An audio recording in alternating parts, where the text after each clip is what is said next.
شام زندگی کی ہو یا دکھوں کی، آخر ڈل ہی جاتی ہے۔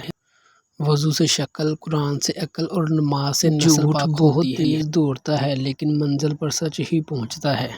منفرد بنو، کیونکہ فوٹو کاپی کو ہمیشہ تصدیق کی ضرورت پڑتی ہے۔ سجدے کی طاقت یہ ہے کہ فرش کی سرگوشی عرش پر سنی جاتی ہے۔ جب اپنوں میں غدار، مکار، منافق پیدا ہو جائیں تو میدان میں کھڑا شیر بھی کتوں سے ہار جاتا ہے۔ دلوں میں فرق آ جائے تو دلیلیں، منتیں، فالسے سب بیکار جاتے ہیں۔ یہ بات معنی نہیں رکھتی کہ آپ کتنی زبانیں سمجھ سکتے ہو، صرف دلوں کو سمجھانا ہی آپ کو اہم بناتا ہے۔ برائی ڈھونڈنے کا شوق ہے تو آئینے سے کام لیجیے، دوربین سے نہیں۔ جنت میں ایک شخص کا درجہ اچانک بلند کر دیا جاتا ہے تو وہ پوچھتا ہے کہ ایسا کیوں ہوا ہے، تو اسے جواب دیا جاتا ہے کہ تمہاری اولاد نے تمہارے لیے مغفرت کی دعا کی ہے۔ انسان کا دل توڑنے والا شخص اللہ کی تلاش نہیں کر سکتا۔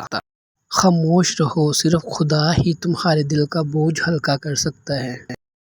لوگ ہمیشہ کے لیے نہیں ہیں، اس لیے ان سے ہمیشہ کے لیے ناراض نہ ہوا کریں۔ عقل کو خواہش پر فضیلت حاصل ہے، کیونکہ عقل زمانے کو تمہارے ہاتھوں میں دے دیتی ہے، جبکہ خواہش تمہیں زمانے کا غلام بنا دیتی ہے۔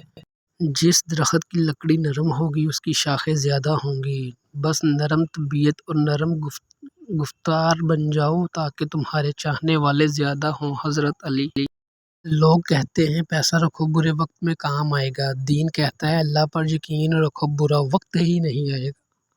پانی جسم کو پاکیزہ کرتا ہے، آنسو آنے کو، علم عقل کو پاکیزہ کرتا ہے اور محبت دل کو پاکیزہ بنا دیتی ہے۔